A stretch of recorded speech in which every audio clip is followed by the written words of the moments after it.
Basara IIT విద్యార్థిని మృతి mystery ఇంకా వీడటం లేదు. తమ కుమార్తె ర్యాగింగ్ వల్లే చనిపోయిందని తల్లిదండ్రులు ఆరోపిస్తున్నారు. తమ కుమార్తె సూసైడ్ నోటు బయట పెట్టాలని కోరుతున్నారు. స్వగ్రామం కామారెడ్డి జిల్లా జుక్కల్ మండలం లింగంపల్లిలో స్వాతి అంత్యక్రియలకు ఏర్పాటు చేస్తున్నారు. మరోవైపు సెక్యూరిటీ గార్డు దాడిలో గాయపడ్డ ఏబీవీపీ కార్యకర్త సాయి కుమార్ ప్రస్తుతం నిజామాబాద్ ప్రభుత్వ ఆసుపత్రిలో చికిత్స పొందుతున్నారు.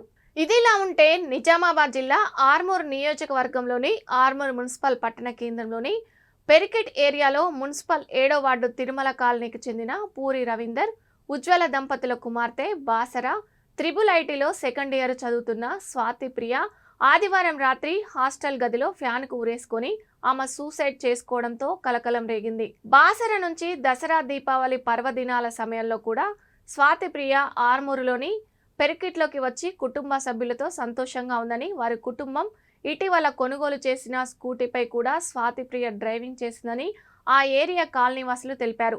కానీ స్వాతి ప్రియ ఇంటికి తాళం వేసి ఉండడంతో పూర్తి వివరాలు తెలియలేదు. అయితే కళాశాల యాజమాన్యం మాత్రం వ్యక్తిగత కారణాలతోనే స్వాతి ప్రియ ఆత్మహత్య చేసుకున్నట్టు చెప్తుంది. మరోవైపు సెక్యూరిటీ గార్డు దాడిలో గాయపడ్డ ఏబీవీపీ కార్యకర్త సాయి కుమార్ ప్రస్తుతం నిజామాబాద్ ప్రభుత్వ ఆసుపత్రిలో చికిత్స పొందుతున్నాడు. సాయి తలపై బలమైన గాయం తగలడంతో అతడికి చాలా రక్తస్రావమైంది. దీంతో జీజీహెచ్లో ఆపరేషన్ నిర్వహించగా ఇంకా క్రిటికల్ కండిషన్లో ఉన్నట్లు వైద్యులు చెప్తున్నారు.